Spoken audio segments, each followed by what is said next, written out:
Қайырлы күн, қымбатты тыңдармандар. Арнамызға қош келдіңіздер. Қазіргі ер адамдар біртүрлі ренжігіш болып кеткен. Бір сөз айтсаң болды, ренжіп шыға береді. Тек қана жас жігіттер емес, сонымен қатар орта жастағы үлкен ер адамдар да сондай болып кеткен. Күйеуіммен отасқаныма 12 жыл болды. Бір ұл және бір қыз өсіп келе жатыр.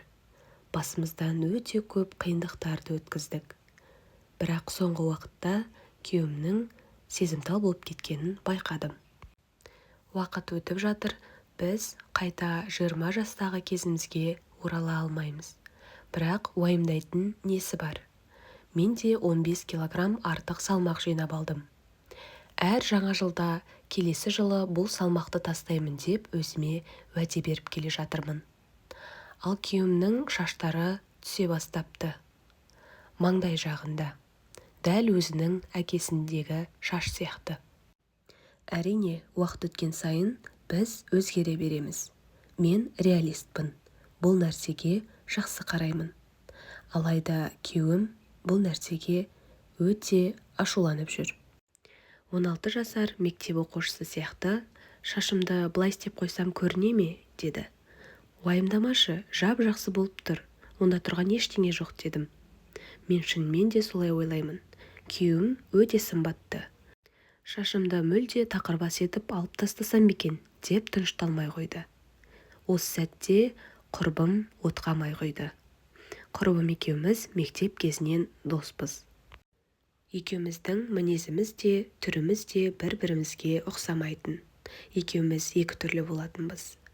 Мен көңілді, сабырлы болатынмын, ал құрбым болса, бойы ұзын, спортпен шұғылданатын және де кейде адамдарға қатты айтып тастайтын мінезі де бар еді. Демалыста сол құрбым үйге қонаққа келді.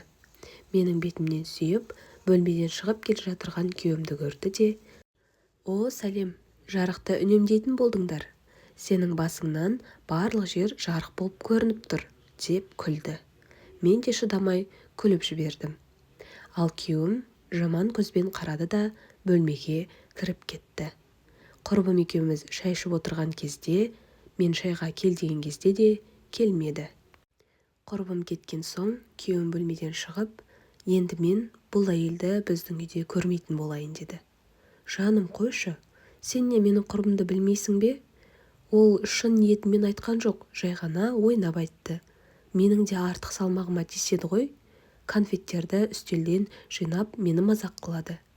Бірақ мен оны 1000 жыл танимын. Ол бізді қатты жақсы көреді, дедім. Жоқ, егер де араласатын болсаң, екеуміз ажырасамыз, деп ас үйге кетіп қалды. Біраз уақыт өтсін, ашуы басылар деп ойладым. Әзірше құрбымның атын әңгімеге қоспаймын деп ойладым. Бірнеше апта өткен соң мен туған күнімді жоспарлай бастадым.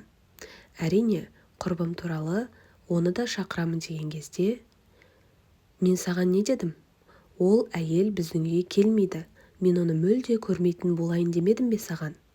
Мен ажырасу туралы саған ойнап айттым деп ойлап тұрсың ба? Деп ашуланып, ұрсысып, анасының үйіне қонуға кетіп қалды. Мен не істерімді білмей абдырап қалдым. Құрбымның солай қалжыңдағанына 1 айдан астам уақыт өтті.